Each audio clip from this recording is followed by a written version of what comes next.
ಆತ್ಮೀಯ ವೀಕ್ಷಕರೇ ಹಾಗೂ ಪ್ರೇಕ್ಷಕರೇ, ನಾನು ರಾಮ್ ನವರತ್ನ HR ರೆಸೊನೆನ್ಸ್ ಚಾನಲ್ಗೆ ತಮಗೆಲ್ಲರಿಗೂ ಸ್ವಾಗತ ಸುಸ್ವಾಗತ. ಮಿತ್ರರೇ, ಇಂದು ನಾನು ತಮ್ಮ ಮುಂದೆ ಅತ್ಯಂತ ಸುಂದರವಾದ, ಸರಳವಾದ ಹಾಗೂ ಸುಲಭವಾದ ಒಂದು ಹೊಸ ವಿಚಾರವನ್ನು ಪ್ರಸ್ತುತಪಡಿಸುತ್ತಿದ್ದೇನೆ. ಅದು ಜಪಾನಿಯರ 5 ತತ್ವಗಳು. ಇದನ್ನು ನಾನು ಕನ್ನಡದಲ್ಲಿ ತಮ್ಮ ಮುಂದೆ ಪ್ರಚುರಪಡಿಸುತ್ತಿದ್ದೇನೆ. ಅನೇಕ ಉದ್ಯಮಿಗಳು ಗುಣಮಟ್ಟವನ್ನು ನಿರ್ವಹಿಸುವಾಗ ಸಾಮಾನ್ಯವಾಗಿ 5 ತತ್ವಗಳನ್ನು ಎಲ್ಲರೂ ಪಾಲಿಸುತ್ತಾರೆ. ಇವುಗಳ ಬಗ್ಗೆ ನಾವು ಸುಲಭವಾಗಿ ಏನನ್ನು ಪಾಲಿಸಬಹುದು ಎಂಬುದರ ಬಗ್ಗೆ ತಿಳಿದುಕೊಳ್ಳುವ ಪ್ರಯತ್ನ ಮಾಡೋಣ. ಮೊದಲನೇದಾಗಿ 5 ಎಂದರೆ ಏನು? ಈ 5 ಎಂಬ ತತ್ವವು ಮೂಲಭೂತವಾಗಿ ಜಪಾನಿಯರಿಂದ ಬಂದಿದ್ದು, ಇದನ್ನು ಉತ್ತಮ ಗೃಹ ಸ್ವಚ್ಛತೆಗೆ ಹಾಗೂ ಅದಕ್ಕಿಂತ ಹೆಚ್ಚಿನ ಉಪಯೋಗಕ್ಕೆ ಬಳಸಬಹುದು ಎಂದು ನಾವು ತಿಳಿಯಬಹುದು. ಈ 5 ತತ್ವಗಳು ಮೂಲಭೂತವಾಗಿ ನಮ್ಮ ಕಾರ್ಯಸ್ಥಳದ ಒಂದು ಪ್ರಚುರತೆಯನ್ನು ಹಾಗೂ ಅದರ ಕಾಣುವಿಕೆಯನ್ನು ಸುಂದರವಾಗಿ ಮಾಡುವಂತೆ ಮಾಡಿ ಉತ್ತಮವಾದ ಒಂದು ವಾತಾವರಣವನ್ನು ನಿರ್ಮಿಸುತ್ತದೆ. ಈ 5 ಈ ತತ್ವವು ಅಥವಾ ಈ ನಿಯಮವು ಅದು ಜೋಡಿಸುವುದರಲ್ಲಿ, ಸ್ವಚ್ಛ ಮಾಡುವುದರಲ್ಲಿ, ಅಭಿವೃದ್ಧಿಪಡಿಸುವುದರಲ್ಲಿ ಹಾಗೂ ಉತ್ತಮವಾದ ಕೆಲಸವನ್ನು ಒಂದೇ ರೀತಿಯಾಗಿ ನಿರ್ವಹಿಸುವುದಕ್ಕೆ ವಾತಾವರಣದಲ್ಲಿ ಸಹಾಯಕಾರಿಯಾಗುತ್ತದೆ ಎಂದು ನಾವು ಹೇಳಬಹುದು. ಹಾಗಿದ್ದರೆ ಈ 5 ತತ್ವಗಳನ್ನು ಎಲ್ಲಿ ಅಳವಡಿಸಬಹುದು? ಉದಾಹರಣೆಗೆ ಕಾರ್ಖಾನೆಯಲ್ಲಿ, ಎಂದರೆ ಶಾಪ್ ಫ್ಲೋರ್ ಅಂತ ಹೇಳುತ್ತೇವೆ, ಕಚೇರಿಗಳಲ್ಲಿ, ಟೂಲ್ ರೂಮ್ಗಳಲ್ಲಿ, ಅಡಿಗೆ ಮನೆಯಲ್ಲಿ, ಗೃಹಗಳಲ್ಲಿ, ಸ್ಟೋರ್ಗಳಲ್ಲಿ, ಗೋದಾಮುಗಳಲ್ಲಿ, ಅಂಗಡಿಯಲ್ಲಿ, ಮಾಲ್ಗಳಲ್ಲಿ ಅಥವಾ ಆಸ್ಪತ್ರೆಗಳಲ್ಲಿ ಕೂಡ ಇದನ್ನು ಜಾರಿ ಮಾಡಬಹುದು. ಇದನ್ನು ಹಾಗಿದ್ದರೆ ಈ 5 ತತ್ವಗಳನ್ನು ಯಾರು ಮಾಡಬೇಕು ಮತ್ತು ಎಲ್ಲಿ ಪಾಲಿಸಬಹುದು ಎಂದರೆ, ಯಾವ ಸಂಸ್ಥೆಯಲ್ಲಿ ಕೆಲಸವು ಸುಸೂತ್ರವಾಗಿ ಸಾಗಬೇಕೆಂದು ಇಷ್ಟಪಡುತ್ತಾರೋ, ಎಲ್ಲಿ ಗುಣಮಟ್ಟದ ಕೆಲಸವು ಬೇಕೆಂದು ಅನುಸರಿಸುತ್ತದೆಯೋ, ಎಲ್ಲಿ ನಾವು ಹುಡುಕಾಟದ ಸಮಯವನ್ನು ಕಡಿಮೆ ಮಾಡಬೇಕೆನ್ನುತ್ತೇವೆಯೋ, ಎಲ್ಲಿ ಕೆಲಸದಲ್ಲಿ ಗೊಂದಲ ಇರದಂತೆ ಮಾಡುವುದು, ನೋಡಿದಾಗ ಸುಂದರವಾಗಿ ಕಾಣುವಂತೆ ಆಗಲು, ಸುರಕ್ಷತೆ, ಉತ್ಪಾದಕತೆ ಹಾಗೂ ಸ್ವಚ್ಛತೆ ಹಾಗೂ ಸ್ವಚ್ಛ ಮತ್ತು ಸುಂದರವಾದ ಸ್ಥಳಗಳನ್ನು ನಿರ್ಮಿಸಬೇಕಾದಲ್ಲಿ ಈ 5 ತತ್ವಗಳನ್ನು ಪಾಲಿಸುವುದು ತುಂಬ ಸೂಕ್ತ.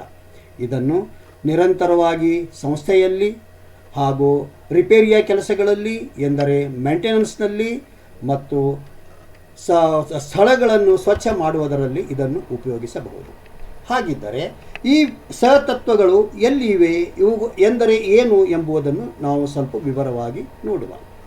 ಈ 5 ಎಂಬ ತತ್ವಗಳು ಇದು ಒಂದು ಕ್ರಿಯಾಶೀಲ ಪದಗಳಾಗಿದ್ದು, ಜಪಾನಿಯರ ಭಾಷೆಯಲ್ಲಿ ಹೇಳಬೇಕೆಂದರೆ ಸೀರಿ ಎಂದರೆ, ಇಂಗ್ಲೀಷ್ನಲ್ಲಿ ಕ್ಲಿಯರಿಂಗ್ ಅಪ್ ಮತ್ತು ಸಾರ್ಟಿಂಗ್ ಎಂದಾದರೆ, ಕನ್ನಡದಲ್ಲಿ ಇದನ್ನು ನಾವು ವಿಂಗಡಣೆ ಎನ್ನಬಹುದು.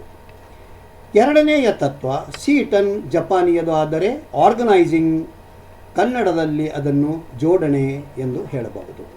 ಸೀಸೋ, ಕ್ಲೀನಿಂಗ್, ಸ್ಪಿಕ್ ಆ್ಯಂಡ್ ಸ್ಪ್ಯಾನ್, ಅದನ್ನು ನಾವು ಸ್ವಚ್ಛತೆ ಎಂದು ಹೇಳಬಹುದು. ಶಿಟ್ಸುಕೆ, ಸ್ಟ್ಯಾಂಡರ್ಡೈಜೇಷನ್ ಎನ್ನುವುದನ್ನು ಕನ್ನಡದ ಅರ್ಥ ವ್ಯವಸ್ಥಿತ ಸ್ವಚ್ಛತೆ. ಶಿಟ್ಸುಕೆ 5ನೆಯ ಪದ ಟ್ರೈನಿಂಗ್ ಆ್ಯಂಡ್ ಡಿಸಿಪ್ಲಿನ್ ಎನ್ನುವುದು ಕನ್ನಡದ ಪದ, ಅದಕ್ಕೆ ಶಿಸ್ತು ಮತ್ತು ತರಬೇತಿ ಎಂದು ನಾವು ಹೇಳಬಹುದು. ಮಿತ್ರರೇ, ಈಗ ನಾವು ಜಪಾನಿಯರ ಆಂಗ್ಲ ಭಾಷೆಯ ಹಾಗೂ ಕನ್ನಡದ ಶಬ್ದಗಳನ್ನು ತಿಳಿದುಕೊಂಡಾಗ, ಹಾಗಿದ್ದರೆ ಈ 5 ತತ್ವಗಳನ್ನು ಜಾರಿ ಮಾಡಲು ಏನು ಬೇಕಾಗುವುದು? ಪೂರ್ವ ತಯಾರಿಗಳು ಏನು ಎಂದರೆ, ಮೊದಲನೇದಾಗಿ ಇದರಲ್ಲಿ ಎಲ್ಲ ನೌಕರರು ತೊಡಗಿಕೊಳ್ಳಬೇಕು. ಎರಡನೇದಾಗಿ ಆಡಳಿತವು ಇದಕ್ಕೆ ಬದ್ಧವಾಗಿರಬೇಕು. ಮೂರನೆಯದಾಗಿ ಸ್ವತಃ ನೌಕರರೇ ತಾವಾಗಿಯೇ ಮುಂದೆ ಬರುವಂತೆ, ತಮ್ಮಿಂದಲೇ ಮಾರ್ಗದರ್ಶಿಯಾಗುವಂತೆ ಬೆಳೆಸಬೇಕು. ಅಲ್ಲದೆ ಇದು ತಂಡ ನಿರತ ಒಂದು ಕೃತಿಯಾಗಿದೆ. ಇದು ಇದರ ಅವಶ್ಯಕತೆಗಳು. Let us practice 5 years and remain A tip top all the time ಎಂದು ಎಲ್ಲರೂ ಹೇಳುವಂತೆ ಇರಬೇಕಾಗಿದ್ದೇ ಇದರ ಒಂದು ಮೂಲಭೂತವಾದ ಗುಣ. ಹಾಗಿದ್ದರೆ ಈ 5 ತತ್ವಗಳ ಬಗ್ಗೆ ಒಂದೊಂದಾಗಿ ನೋಡುವ ಒಂದು ಪ್ರಯತ್ನವನ್ನು ಮಾಡೋಣ. ಮೊದಲನೇದಾಗಿ ಸಿರಿ ಎಂದರೆ ಕ್ಲಿಯರಿಂಗ್, ಸೆಗ್ರಿಗೇಷನ್, ಸಾರ್ಟ್ಔಟ್, ಕನ್ನಡದಲ್ಲಿ ಹೇಳುವುದಾದರೆ ವಿಂಗಡಣೆ ಎಂದು ಹೇಳಬಹುದು. ಸೊ ಇದರಲ್ಲಿ ಮೂಲಭೂತವಾಗಿ ನಮಗೆ ಬೇಡವಾದ ವಸ್ತುಗಳನ್ನು ತೆಗೆದುಹಾಕುವುದು, ಅಂದರೆ ನಮಗೆ ಬೇಕಾದದ್ದನ್ನು ಇಟ್ಟುಕೊಂಡು ಬೇಡವಾದದ್ದನ್ನು ತೆಗೆದುಹಾಕುವುದೇ ಇದರ ಸಿರಿ ಎಂದರೆ ವಿಂಗಡಣೆ ಎಂದು ಹೇಳಬಹುದು.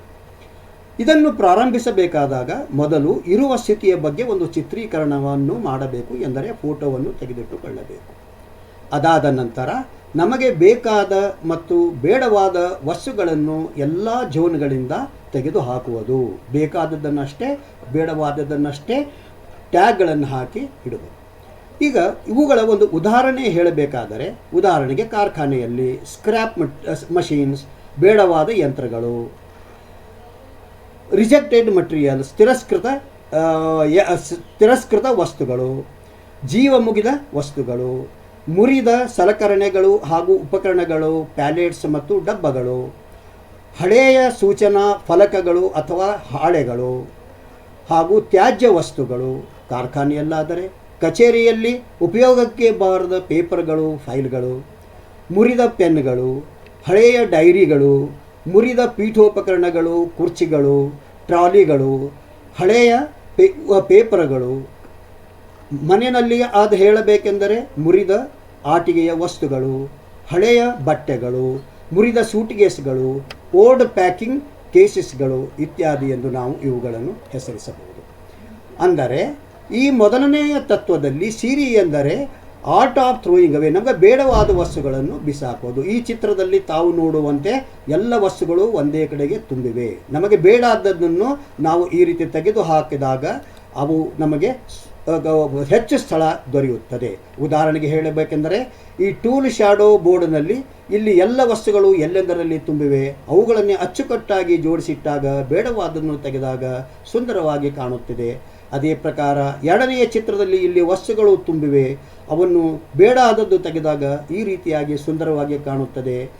ಈ ಬಾಕ್ಸ್ನಲ್ಲಿ ಅಂದವಾಗಿ ಕಾಣುವಂತೆ ನಮಗೆ ಇರುವ ವಸ್ತುಗಳನ್ನೇ ಇಟ್ಟಾಗ ಸುಂದರವಾಗಿ ಕಾಣುತ್ತದೆ ಎನ್ನುವುದು ಮನದಟ್ಟಾಗುತ್ತದೆ.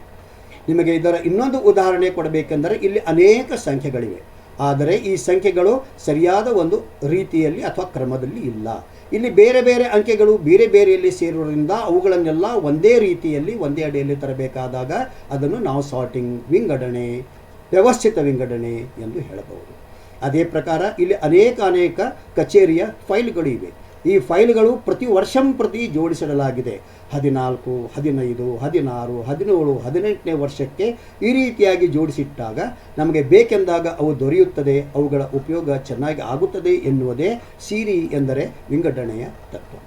ಇನ್ನು ಕೆಲವೊಂದು ಉದಾಹರಣೆ ಕೊಡಬೇಕೆಂದರೆ ವಸ್ತುಗಳು ನಮಗೆ ಯಾವಾಗಲೂ ಬೇಡವಾದ ವಸ್ತುಗಳು, ಇನ್ನು ಕೆಲವೊಂದು ವಸ್ತುಗಳು ನಮಗೆ ಬೇಕು ಆದರೆ ಈಗ ಬೇಕಾಗಿಲ್ಲ. ಉದಾಹರಣೆಗೆ ಕೊಡೆ ನಮಗೆ ಮಳೆಗಾಲ ಬಂದಾಗ ಮಾತ್ರ ಬೇಕಾಗುತ್ತದೆ, ಆಗ ಮಾತ್ರ ನಾವು ಅದನ್ನು ತೆಗೆದುಕೊಳ್ಳಬೇಕು. ಉದಾಹರಣೆಗೆ ನಮಗೆ ರಗ್ಗು ಚಳಿಗಾಲದಲ್ಲಿ ಬೇಕಾಗುತ್ತದೆ, ಬೇಸಿಗೆಯಲ್ಲಿ ಬೇಕಾಗಿಲ್ಲ, ಆವಾಗ ತೆಗೆದು ಬಿಡಬಹುದು. ಅದೇ ಪ್ರಕಾರ ಬೇಕಾಗಿದೆ ಬಟ್ ಆದರೆ ಈಗ ಬೇಕಾಗಿಲ್ಲ. ಉದಾಹರಣೆಗೆ ನಮ್ಮ ಮನೆಯಲ್ಲಿ ಕಿರಾಣಿಯ ಸಾಮಾನುಗಳನ್ನು ಎಂದರೆ ಗ್ರೋಸರಿಗಳನ್ನು, ರೇಷನ್ಗಳನ್ನು ಅಡುಗೆ ಮನೆಯಲ್ಲಿ ಇಡುತ್ತೇವೆಯೇ ಹೊರತು ಬೆಡ್ರೂಮ್ನಲ್ಲಿ ಇಡುವುದಿಲ್ಲ. ಬೆಡ್ಶೀಟ್ಗಳನ್ನು ನಾವು ಮಲಗುವ ಕೋಣೆಯಲ್ಲಿ ಇಡುತ್ತೇವೆಯೇ ಹೊರತು ಅಡುಗೆ ಮನೆಯಲ್ಲಿ ಇಡುವುದಿಲ್ಲ. ಅಂದರೆ ಬೇಡವಾದ ವಸ್ತುಗಳನ್ನು ಇಡಬಾರದು. ಇನ್ನು ವಸ್ತುಗಳು ನಮಗೆ ಬೇಕು ಆದರೆ ಅಷ್ಟೊಂದು ಬೇಕಾಗಿಲ್ಲ ಎನ್ನುವ ವಿಂಗಡಣೆ ಕೂಡ ನಾವು ಮಾಡಬಹುದು. ಇಂತಹ ಅನೇಕ ಉಪಯುಕ್ತವಾದ ಈ ಮಾಹಿತಿಯ ಮೇರೆಗೆ ನಾವು ನಮಗೆ ಬೇಕಾದ ಮಾರ್ಗದರ್ಶಿಗಳನ್ನು ಸೂಚಿಸಿಕೊಂಡು ನಾವು ಸಿರಿ ತತ್ವವನ್ನು ನಾವು ಪಾಲಿಸಬಹುದು. ಮಿತ್ರರೇ, ಇವಾಗ ಎರಡನೆಯ ವಿಧಾನ ಸೀಟನ್ ಎಂದರೆ ಜೋಡಣೆ. ಅಂದರೆ ಆಯಾ ವಸ್ತುವಿಗೆ ಆಯಾ ಜಾಗ, ಅಂದರೆ ಬೇಕಿರುವ ವಸ್ತುಗಳನ್ನು ನಾವು ಬೇಕೆಂದಲ್ಲಿ ಇಡುವುದು, ಆಯಾ ವಸ್ತುವಿಗೆ ಆಯಾ ಜಾಗ ಎಂದು ಹೇಳಬಹುದು. ಇದನ್ನು ನಾವು ಜಾರಿ ಮಾಡುವ ವಿಧಾನ ಹೇಗೆ ಎಂದರೆ ನಾವು ಯಾವುದೇ ವಸ್ತುವನ್ನು ಅದರ ಹೆಸರಿನಿಂದ, ಸಂಖ್ಯೆಯಿಂದ ಅಥವಾ ಬಣ್ಣದಿಂದ ಗುರುತಿಸುವುದು. ಅದು ಅಲ್ಲದೆ ನಾವು ಸಂಗ್ರಹಿಸಿಡಬೇಕಾದ ಸ್ಥಳವನ್ನು ಗುರುತಿಸುವುದು, ಅಥವಾ ನಾವು ನಿರ್ಧರಿಸಬೇಕಾದ ಅಥವಾ ಪಾರ್ಕಿಂಗ್ ಮಾಡಬೇಕಾದ ಸ್ಲಾಟನ್ನು ಮೊದಲೇ ನಿರ್ಧರಿಸಿ ಅಲ್ಲಿ ಉಪಯೋಗಕ್ಕೆ ಇರುವಂತೆ ನಾವು ಅದನ್ನು ನಿರ್ಧರಿಸುವುದು. ಆಮೇಲೆ ನಾವು ಸಂಗ್ರಹಿಸಿಡಬೇಕಾದ ವಸ್ತುಗೆ ಒಂದು ವಿವರವನ್ನು ನಿರ್ಧರಿಸಿ ಅದು ನಮಗೆ ಸರಳವಾಗಿ ಸಿಗುವಂತೆ, ನಮಗೆ ಬೇಕೆಂದಾಗ ತೆಗೆದುಕೊಳ್ಳುವಂತೆ ಹಾಗೂ ಅದನ್ನು ಅಚ್ಚುಕಟ್ಟಾಗಿ ಜೋಡಿಸಿಡುವಿಕೆಗೆ ನಾವು ಜೋಡಣೆ ಎಂದು ನಾವು ಹೇಳುತ್ತೇವೆ. ಈಗ ಉದಾಹರಣೆ ನೋಡಬೇಕಾದರೆ ಈ ಚಿತ್ರದಲ್ಲಿ ಯಾವುದೇ ರೀತಿಯ ಎಲ್ಲ ಒಂದೇ ತರಹದ ವಸ್ತುಗಳು ಒಂದೇ ಕಪಾಟಿನಲ್ಲಿ ಒಂದೇ ಶೆಲ್ಫ್ನಲ್ಲಿ ಜೋಡಿಸಲ್ಪಟ್ಟಿದೆ. ಮಿತ್ರರೇ, ಇದರಲ್ಲಿ ನೋಡಲು ಅಂದವಾಗಿ ಕಾಣುತ್ತದೆ, ನಮಗೆ ಬೇಕೆಂದಾಗ ತೆಗೆದುಕೊಳ್ಳಲು ಕೂಡ ಸುಲಭವಾಗುತ್ತದೆ ಎಂಬುದನ್ನು ನಾವು ಇಲ್ಲಿ ಕಾಣಬಹುದು. ಮುಂದಿನ ಇನ್ನೊಂದು ಉದಾಹರಣೆ ಎಂದರೆ ಒಂದೇ ಶೆಲ್ಫ್ನಲ್ಲಿ ಅನೇಕ ರೀತಿಯ ಒಂದೇ ತರಹದ ವಸ್ತುಗಳನ್ನು ನಾವು ಇಲ್ಲಿ ಕಾಣುತ್ತೇವೆ. ಅದೇ ಪ್ರಕಾರ ಡಬ್ಬ ಕೂಡ ಅದರ ನಿರ್ಧರಿತ ಜಾಗದಲ್ಲಿದೆ. ಟೇಬಲ್ ಮೇಲೆ ಕೂಡ ನಮಗೆ ಬೇಕಾದ ವಸ್ತುಗಳು ಇದೆ. ಈ ಇನ್ನೊಂದು ಕಪಾಟಿನಲ್ಲಿ ಆಯಾ ಬಣ್ಣಕ್ಕೆ ತಕ್ಕಂತೆ ವಸ್ತುಗಳನ್ನು ಜೋಡಿಸಲಾಗಿದೆ. ಟೇಬಲ್ ಕ್ಲೀನ್ ಆಗಿದೆ. ಅದೇ ಪ್ರಕಾರ ನಮ್ಮ ಕಸದ ಡಬ್ಬಿಗಳು ಒಂದೇ ರೀತಿಯಿಂದ ಬೇರೆ ಬೇರೆ ಬಣ್ಣದ್ದಾಗಿದ್ದು ಆಯಾಯ ಸ್ಥಳದಲ್ಲಿಯೇ ಇಡಲಾಗಿದೆ. ಈ ಮೂಲಕ ಜೋಡಿಸಿಡುವ ಮೂಲಕ ನಮಗೆ ಚೆನ್ನಾಗಿ ಕಾಣುವುದಲ್ಲದೆ ನಮಗೆ ಬೇಕೆಂದಾಗ ಉಪಯೋಗ ಮಾಡಲು ಸಹಾಯವಾಗುವುದು. ಇನ್ನೊಂದು ಅತ್ಯುತ್ತಮ ಉದಾಹರಣೆ ಎಲ್ಲರಿಗೂ ತಿಳಿಯುವಂತೆ ಹೇಳಬೇಕೆಂದರೆ ಶಾಡೋ ಆ್ಯಂಡ್ ಟೋಕನ್ ಬೋರ್ಡ್ ಅಂತ ಹೇಳುತ್ತೇವೆ. ಈ ಬೋರ್ಡ್ನಲ್ಲಿ ನಾವು ನೋಡಿದಾಗ ಅದೇ ಸೈಜಿನ ಅದೇ ನಂಬರ್ಗಳ ಉಪಕರಣಗಳನ್ನು ಹಾಗೂ ಸಲಕರಣೆಗಳನ್ನು ತುಂಬ ಅಚ್ಚುಕಟ್ಟಾಗಿ ಬೋರ್ಡ್ ಮೇಲೆ ಹಾಕಿದ್ದಾರೆ. ಯಾರಿಗೆ ಯಾವುದೇ ವಸ್ತುಗಳು ತೆಗೆದುಕೊಂಡು ಹೋದಾಗ ಕೂಡ ಅದರ ಪಕ್ಕದಲ್ಲಿ ಒಂದು ಟೋಕನ್ ಬೋರ್ಡ್ ಎಂದು ಇರುತ್ತದೆ. ಅವರು ತೆಗೆದುಕೊಂಡು ಹೋಗಿರುತ್ತಾರೆ, ಬೇರೆಯವರು ಬಂದಾಗಲೂ ಕೂಡ ಯಾರು ತೆಗೆದುಕೊಂಡು ಹೋಗಿದ್ದಾರೆ ಎಂದು ಗೊತ್ತಾಗುತ್ತದೆ ಮತ್ತು ಅವರು ಅದೇ ಸ್ಥಳದಲ್ಲಿ ಇಡುವುದರಿಂದ ಹುಡುಕಾಡುವ ಸಮಯವನ್ನು ತಪ್ಪಿಸಬಹುದು. ಆಯಾ ವಸ್ತು ಅಲ್ಲೇ ಇರುತ್ತದೆ ಎಂಬುದನ್ನು ಹೇಳುವುದರ ಮೂಲಕ ನಾವು ಇದರ ಉಪಯೋಗವನ್ನು ಪಡೆಯಬಹುದು. ಅದೇ ಪ್ರಕಾರ ಇಲ್ಲಿ ಟ್ರಾಲಿಗಳನ್ನು ಕೂಡ ಪ್ಯಾಲೆಟ್ ಟ್ರಾಲಿಗಳನ್ನು ಕೂಡ ಅತ್ಯಂತ ಸುಂದರವಾಗಿ ಜೋಡಿಸಿಟ್ಟಾಗ ಆಯಾ ಸೈಜಿನ ಟ್ರಾಲಿಗಳು ಒಂದೇ ಕಡೆ ಇರುವುದರಿಂದ ನಮಗೆ ತೆಗೆದುಕೊಳ್ಳಲು ಸುಲಭವಾಗುವುದು ಹಾಗೂ ಉಪಯೋಗಿಸಲು ಸಹಾಯವಾಗುವುದು ಎಂಬುದನ್ನು ನಾವು ನೋಡಬಹುದು. ಮಿತ್ರರೇ, ಇನ್ನು ಮೂರನೆಯ ಸಿಗೋ ಬಂದಾಗ ಸೀಸೋ ಎಂದರೆ ಸ್ವಚ್ಛತೆ. ನಿಮ್ಮ ಕಾರ್ಯಸ್ಥಳವನ್ನು ಆಗಿಂದಾಗೆ ಕಾಲಕ್ಕೆ ಸ್ವಚ್ಛ ಮಾಡಿ ಯಾವುದೇ ಸ್ಥಳದಲ್ಲಿ ಧೂಳು ಮತ್ತು ಗಲೀಜು ಇಲ್ಲದಂತೆ ನೋಡಿಕೊಳ್ಳುವುದಕ್ಕೆ ನಾವು ಸ್ವಚ್ಛತೆ, ಕ್ಲೀನಿಂಗ್ ಎಂದು ಹೇಳುತ್ತೇವೆ. ಸ್ವಚ್ಛತೆ. ಹಾಗಿದ್ದರೆ ಈ ಸ್ವಚ್ಛತೆಯನ್ನು ಯಾವ ಕ್ರಮದಲ್ಲಿ ಮಾಡಬಹುದು ಎಂದರೆ ಸ್ವಚ್ಛತೆಗೆ ನಾವು ಒಂದು ನಿರ್ಧರಿತ ವೇಳೆಯನ್ನು ಎಂದರೆ ವೇಳಾಪಟ್ಟಿಯನ್ನು ಎಲ್ಲ ಝೋನ್ಗಳು ಅದರಲ್ಲಿ ಬರುವಂತೆ ನಿರ್ಧರಿಸುವುದು. ಉದಾಹರಣೆಗೆ ಹೇಳಬೇಕಂದ್ರೆ ಯಾವ ಸ್ಥಳವನ್ನು ಯಾವಾಗ ಸ್ವಚ್ಛ ಮಾಡಬೇಕು, ಯಾವ ವಸ್ತುವನ್ನು ಅದರಲ್ಲಿ ಏನನ್ನು ಸ್ವಚ್ಛ ಮಾಡಬೇಕು, ಎಷ್ಟು ಗಂಟೆಗೆ ಅಥವಾ ಎಷ್ಟು ವೇಳೆಗೆ ಯಾವಾಗ ಅದನ್ನು ಸ್ವಚ್ಛ ಮಾಡಬೇಕು, ಇದನ್ನು ಸ್ವಚ್ಛ ಮಾಡುವವರ ಜವಾಬ್ದಾರಿ ಏನು, ಯಾರು ಮಾಡುವರು ಎಂಬುದನ್ನು, ಇದನ್ನು ಸ್ವಚ್ಛ ಮಾಡಲು ಅದಕ್ಕೆ ಇರುವ ವಿಧಾನ ಮತ್ತು ಅದನ್ನು ಸ್ವಚ್ಛ ಮಾಡಲು ಬೇಕಾದ ಕಿಟ್ ಏನೆಂದರೆ ಯಾವ ರೀತಿಯಿಂದ ನಾವು ಸ್ವಚ್ಛ ಮಾಡಬೇಕು ಎಂಬ ಇತ್ಯಾದಿ ವಿಷಯಗಳನ್ನು ನಾವು ಈ ಕ್ಲೀನಿಂಗ್ ಶೆಡ್ಯೂಲನ್ನು ಈ ವಿಷಯಗಳಲ್ಲಿ ಮಾಡಿದಾಗ ಸ್ವಚ್ಛ ಮಾಡಲು ಸಹಾಯವಾಗುತ್ತದೆ ಹಾಗೂ ಒಂದು ನಿರ್ಧರಿತವಾದ ಸ್ವಚ್ಛವಾಗುವ ಮೂಲಕ ಅದರ ಉಪಯೋಗ ನಾವು ಪಡೆಯಬಹುದು. ಈ ಚಿತ್ರದಲ್ಲಿ ಅನೇಕ ಉದಾಹರಣೆಗಳನ್ನು ನೀವು ನೋಡಬಹುದು. ಮೊದಲು ಹೇಗಿದೆ, ನಂತರ ಸ್ವಚ್ಛ ಮಾಡಿದಾಗ ಹೇಗಿದೆ ಎನ್ನುವುದು ಇದರಲ್ಲಿ ಕಾಣುತ್ತಿದೆ ಹಾಗೂ ಅದರಲ್ಲಿ ಹೊಳೆಯುತ್ತದೆ. ಇನ್ನು ಕೆಲವು ಮುಂದಿನ ಉದಾಹರಣೆಗಳನ್ನು ನೋಡಬೇಕಾದರೆ ಈ ಟೇಬಲ್ಲು ತಮಗೆ ಕಾಣುವಂತೆ ಎಷ್ಟೊಂದು ಸುಂದರವಾಗಿದೆ. ಯಾವುದೇ ರೀತಿಯ ಧೂಳು ಕಚಡ ಅದರಲ್ಲಿ ಏನೂ ಇಲ್ಲ. ಶೆಲ್ಫ್ನಲ್ಲಿ ಎಲ್ಲವೂ ಅಚ್ಚುಕಟ್ಟಾಗಿ ಜೋಡಿಸಿಡಲಾಗಿದೆ. ಈ ಸ್ಥಳದಲ್ಲಿ ನೆಲದಲ್ಲಿ ಕಸ ಬಿದ್ದಾಗ ಅದನ್ನು ಆಗಿಂದಾಗೆ ಅವರು ಸ್ವಚ್ಛ ಮಾಡುತ್ತಿರುವುದನ್ನು ನೀವು ಕಾಣುತ್ತೀರಾ. ಈ ಪಕ್ಕದ ಚಿತ್ರದಲ್ಲಿ ಇದು ವಾಶ್ರೂಮ್ ಆಗಿದ್ದು ಇದರಲ್ಲಿ ಕಸದ ಡಬ್ಬವನ್ನು ಹಾಗೂ ಅಲ್ಲಿ ಬೇಕಾದ ಪೇಪರ್ ರೋಲ್ಗಳನ್ನು ಕೂಡ ಅಚ್ಚುಕಟ್ಟಾಗಿ ಕಲರ್ ಮಾರ್ಕ್ ಮಾಡುವ ಮೂಲಕ ಇಟ್ಟಾಗ ಅದು ನಮಗೆ ಸ್ವಚ್ಛವಾಗಿ ಇರುತ್ತದೆ. ಈ ರೀತಿಯ ಒಂದು ಸ್ವಚ್ಛತೆಯಿಂದ ನಮಗೆ ಕೆಲಸ ಮಾಡಲು ಉತ್ಸಾಹ ಬರುತ್ತದೆ ಎಂದು ಹೇಳಬಹುದು. ಎಂದರೆ ನಾವು ಈ ಸ್ವಚ್ಛ ಮಾಡುವ ಕ್ರಮ ಕ್ಲೀನಿಂಗ್ ವಿತ್ ಮೀನಿಂಗ್. ಸ್ವಚ್ಛ ಮಾಡುವಾಗ ಒಂದು ಯಾವುದೇ ಅರ್ಥಪೂರ್ಣವಾಗಿ ಸ್ವಚ್ಛ ಮಾಡುವುದು ಹಾಗೂ ಈ ಅರ್ಥಪೂರ್ಣ ಸ್ವಚ್ಛ ಮಾಡುವಾಗ ಅದರ ಪರಿವೀಕ್ಷಣೆ ಎಂದರೆ ಇನ್ಸ್ಪೆಕ್ಷನ್ ಮಾಡುವುದು. ಮೇಲೆ ಕೆಳಗೆ ಅಕ್ಕ ಪಕ್ಕ ಮಾಡಿದಾಗ ಅದರಲ್ಲಿ ಯಾವುದೇ ನ್ಯೂನತೆಗಳಿದ್ದರೆ ಕಂಡುಬರುತ್ತದೆ, ಸ್ವಚ್ಛವೂ ಆಗುತ್ತದೆ ಹಾಗೂ ಗುಣಮಟ್ಟವೂ ಇರುತ್ತದೆ ಎಂಬುದು ಇದರ ಅರ್ಥ. ಮಿತ್ರರೇ, ಈಗ ನಾವು 4ನೆಯ ಸಕ್ಕೆ ಬಂದಾಗ ಶಿಟ್ಸುಕೆ ಸ್ಟ್ಯಾಂಡರ್ಡೈಸಿಂಗ್ ಎಂದು ನಾವು ಹೇಳುತ್ತೇವೆ. ಅದಕ್ಕೆ ವ್ಯವಸ್ಥಿತ ಸ್ವಚ್ಛತೆ ಎಂದು ನಾವು ಕನ್ನಡದಲ್ಲಿ ಹೇಳಬಹುದು. ಎಂದರೆ ಈ ವ್ಯವಸ್ಥಿತ ಸ್ವಚ್ಛತೆಯನ್ನು ನಾವು ಸಂಸ್ಥೆಯಲ್ಲಿ ಯಾವಾಗಲೂ ನಿರಂತರವಾಗಿ ಮಾಡುತ್ತಾ ಇರುವುದು. ಹಾಗಿದ್ದರೆ ಇದನ್ನು ಜಾರಿ ಮಾಡುವ ವಿಧಾನ ಏನು? ಇದನ್ನು ಜಾರಿ ಮಾಡುವಾಗ ನಾವು ಈ 5 ಸಗಳನ್ನು ಎಲ್ಲಿ ನಾವು ಮಾಡಬೇಕು, ಸ್ಟ್ಯಾಂಡರ್ಡೈಸ್ ಮಾಡಬೇಕು ಎಂಬುದನ್ನು ನಾವು ನಿರ್ಧರಿಸುವುದು ಹಾಗೂ ಒಂದು ಪಟ್ಟಿಯನ್ನು ಇಟ್ಟುಕೊಳ್ಳುವುದು. ಆಮೇಲೆ ಈ ನೆಲವನ್ನು ಸ್ವಚ್ಛ ಮಾಡುವಲು ಸಂಸ್ಥೆಯಲ್ಲಿ ಅದಕ್ಕೆ ಮಾಡಬೇಕಾದ ಮಾರ್ಗದರ್ಶಿಗಳು ಏನು, ನಿಯಮಗಳು ಏನು ಎಂಬುದನ್ನು ನಾವು ನಿರ್ಧರಿಸಿಕೊಳ್ಳುವುದು. ಅಲ್ಲದೆ ಈ ಕೆಳಗಿನ ವಸ್ತುಗಳನ್ನು ನಾವು ಸಾಮಾನ್ಯವಾಗಿ ಮಾನಕೀಕರಣಗೊಳಿಸಬಹುದು. ಉದಾಹರಣೆಗೆ ಕಂಪನಿಯ ಒಂದು ಕಲರು, ಯಾವ ಬಣ್ಣದ್ದು ಕಲರ್ನಿಂದ ನಾವು ಏನನ್ನು ಗುರುತಿಸಬಹುದು ಎಂಬುದನ್ನು. ಸ್ವಿಚ್ಚು, ಮಷಿನ್ನು, ಫ್ಯಾನ್ಗಳಲ್ಲಿ ಕಲರ್ ಮಾಡುವುದು ಮತ್ತು ನಂಬರ್ಗಳನ್ನು ಹಾಕುವುದು. ಯಂತ್ರಗಳಿಗೆ ಐಡಿಗಳನ್ನು ಹಾಕುವುದು ಎಂದರೆ ಗುರುತಿನ ಚೀಟಿಗಳನ್ನು ಅಥವಾ ಟ್ಯಾಗ್ಗಳನ್ನು ಹಾಕುವುದು. ಗುರುತುಗಳು, ಮಾರ್ಕ್ಸ್ ಮತ್ತು ಚಿತ್ರಗಳನ್ನು ಹಾಕುವುದು, ಪಿಕ್ಚರ್ ಎಂದು ನಾವು ಇದರಲ್ಲಿ ಹೇಳಬಹುದು. ಈಗ ಇದರ ಬಗ್ಗೆ ನಾವು ಅರ್ಥವಾಗಲು ಕೆಲವೊಂದು ಚಿತ್ರಗಳನ್ನು ನಾವು ನೋಡುವ. Keep the work place swept and clean. ಈ ಚಿತ್ರದಲ್ಲಿ ಮೊದಲನೇದಾಗಿ ಯಂತ್ರದ ಹತ್ತಿರ ನೆಲದ ಮೇಲೆ ತುಂಬ ಗಲೀಜಾಗಿ ಬಿದ್ದಿದೆ, ಕಸವು ಅಲ್ಲಿ ತ್ಯಾಜ್ಯವು ಬಿದ್ದಿದೆ. ಅದೇ ಅದರ ಪಕ್ಕದಲ್ಲಿ ಆ ತ್ಯಾಜ್ಯವನ್ನು ಸ್ವಚ್ಛ ಮಾಡಿದಾಗ ಯಂತ್ರ ಕೂಡ ಸ್ವಚ್ಛವಾಗಿ ಕಾಣುವುದಲ್ಲದೆ a clean work place enhances quality, safety and pride ಎಂದು ಆ ಕೆಲಸಗಾರನು ಹೇಳುವಂತೆ ಆಗಿದೆ. ಇದೇ ಪ್ರಕಾರ ಈ ಮುಂದಿನ ಚಿತ್ರದಲ್ಲಿ ಈ ಸೆಲ್ಫ್ನಲ್ಲಿ ಎಲ್ಲ ಬಣ್ಣದ ಮುಖಾಂತರ ಹಾಗೂ ಅದರ ಸೈಜ್ ಮುಖಾಂತರ ಅತ್ಯಂತ ಸುಂದರವಾಗಿ ಜೋಡಿಸಿಡಲಾಗಿದೆ ಕಾಣಬಹುದು. ಈ ಸೆಲ್ಫ್ನಲ್ಲಿ ಬಣ್ಣಗಳ ಮುಖಾಂತರ ಜೋಡಿಸಲಾಗಿದೆ, ಎಷ್ಟೊಂದು ಸುಂದರವಾಗಿ ಕಾಣುತ್ತದೆ ಎನ್ನುವುದನ್ನು ಕೂಡ ನಾವು ಇದರಲ್ಲಿ ವ್ಯವಸ್ಥಿತ ಸ್ವಚ್ಛತೆಯಲ್ಲಿ ಕಾಣಬಹುದು. ಈ ಚಿತ್ರದಲ್ಲಿ ಒಂದು ಟೇಬಲ್ಲು ಮತ್ತು ಕೆಲಸ ಮಾಡುವ ಸ್ಥಳ ಎಷ್ಟೊಂದು ಸ್ವಚ್ಛವಾಗಿದೆ ಹಾಗೂ ಅದನ್ನು ನೋಡಿದಾಗ ಮನಸ್ಸಿಗೆ ಆಹ್ಲಾದಕರ ಬರುವುದರಿಂದ ಕೆಲಸ ಮಾಡಲು ಹೆಚ್ಚಿನ ಉತ್ಸಾಹ ಬರುತ್ತದೆ ಎಂಬುದು ಇದರಲ್ಲಿ ಕಾಣುತ್ತದೆ.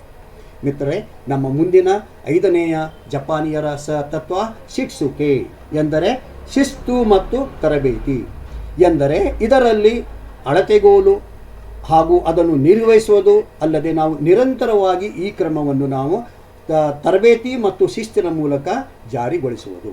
ಇದನ್ನು ಯಾವ ರೀತಿ ಜಾರಿಗೊಳಿಸಬಹುದು ಎಂದರೆ 5 ಸಂಘದ ಅಧ್ಯಕ್ಷರು ಮತ್ತು ಎಲ್ಲ ಝೋನ್ ಲೀಡರ್ಗಳು ಕೂಡ ಈ 5 ಸಂಘದ ಎಲ್ಲ ಚಟುವಟಿಕೆಗಳನ್ನು ನಿರಂತರವಾಗಿ ಪರೀಕ್ಷಿಸುತ್ತಿರಬೇಕು ಹಾಗೂ ಜಾರಿ ಮಾಡುತ್ತಿರಬೇಕು. ಅಲ್ಲದೆ ಪ್ರತಿಯೊಬ್ಬರಲ್ಲಿ ಕಾರ್ಯಸ್ಥಳದಲ್ಲಿ ಕಾರ್ಯ ಸಂಸ್ಕೃತಿಯ ಒಂದು ಶಿಸ್ತನ್ನು ಬಿಂಬಿಸಿ ನೌಕರರಿಗೆ ಆಯಾ ಸ್ಥಳದಲ್ಲಿ ಮತ್ತು ಆಯಾ ವೇಳೆಗೆ ಮತ್ತು ಅದಕ್ಕೆ ಅವಶ್ಯಕತೆಗೆ ತಕ್ಕಂತೆ ಕೆಲಸ ಮಾಡಲು ಅವರಿಗೆ ತರಬೇತಿ ಮತ್ತು ತಿಳುವಳಿಕೆಯನ್ನು ನೀಡುವ ಮೂಲಕ ಇದನ್ನು ನಾವು ಅನುಸರಿಸಬಹುದು ಎಂದು ಕಾಣಬಹುದು. ಈ ರೀತಿ ನಾವು ಮಾಡಿದಾಗ ನೌಕರರಲ್ಲಿ ತನ್ನಿಂದ ತಾನಾಗಿಯೇ ಸ್ಫೂರ್ತಿ ಮತ್ತು ಶಿಸ್ತು ಬಂದು ಎಲ್ಲವೂ ಶಿಸ್ತಿನ ಕ್ರಮದಲ್ಲಿ ನಡೆಯುತ್ತದೆ. ಶಿಸ್ತಿನ ಕ್ರಮ ಪ್ರಾರಂಭವಾದಾಗ ಅದು ಮುಂದೆ ನಿರಂತರವಾಗಿ ನಡೆಯಬೇಕು. ಅದನ್ನು ನಾವು ಸಸ್ಟೇನ್ ಎಂದು ಹೇಳುತ್ತೇವೆ.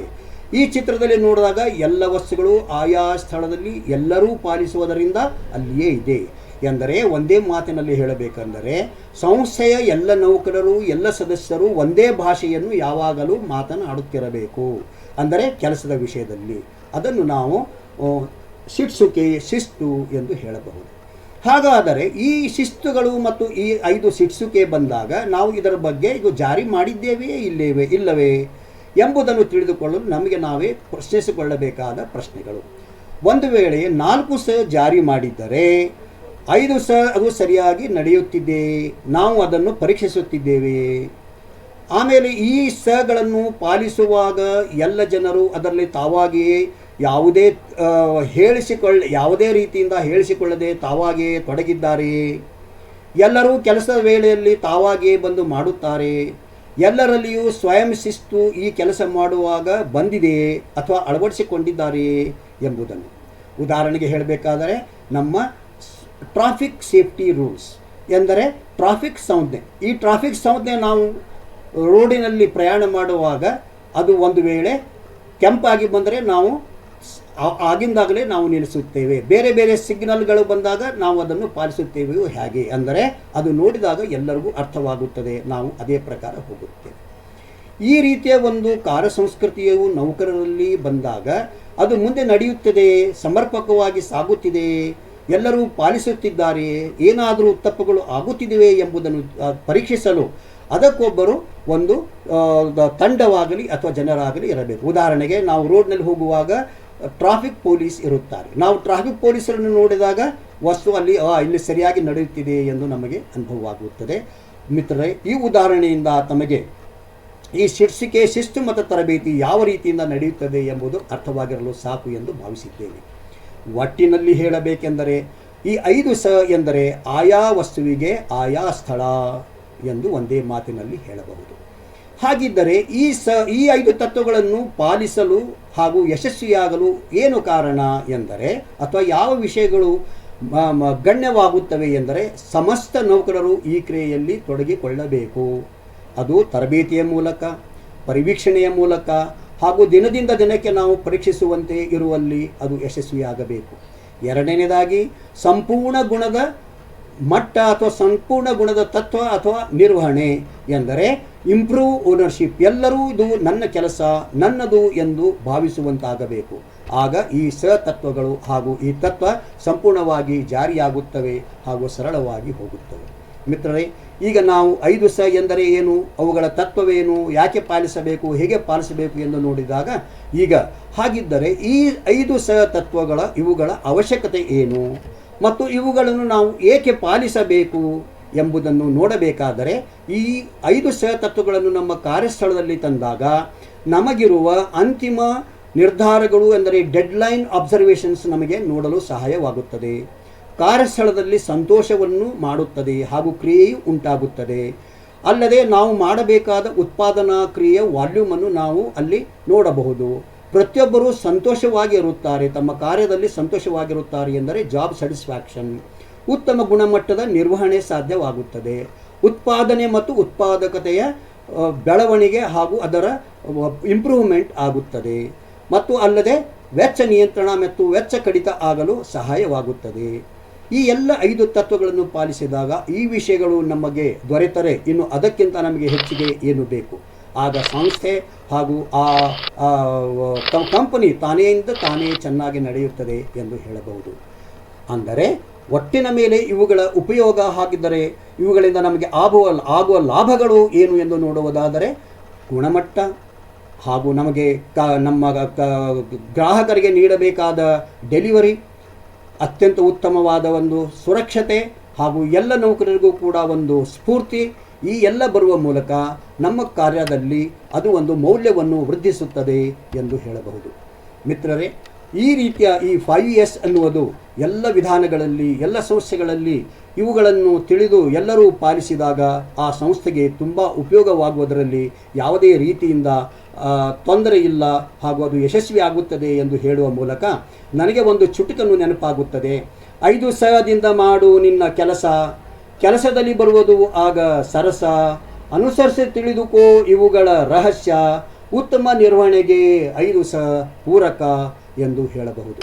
ಮಿತ್ರರೇ, ಇಂತಹ 5 ತತ್ವಗಳ ಬಗ್ಗೆ ತಮಗೆ ಏನಾದರೂ ಹೆಚ್ಚಿನ ತರಬೇತಿ ತಿಳುವಳಿಕೆ ಬೇಕಾದಲ್ಲಿ ನಾವು ನಡೆಸುವ ಅನೇಕ ತರಬೇತಿ ಕಾರ್ಯಕ್ರಮಗಳ ಉಪಯೋಗವನ್ನು ನಮಗೆ ಮೇಲ್ ಬರೆಯುವ ಮೂಲಕ ಇಲ್ಲವೇ ಕಾಮೆಂಟ್ಸ್ ಬಾಕ್ಸ್ನಲ್ಲಿ ತಮ್ಮ ಅಭಿಪ್ರಾಯವನ್ನು ಬರೆಯುವ ಮೂಲಕ ಅದನ್ನು ಉಪಯೋಗಿಸಿಕೊಳ್ಳಬಹುದು.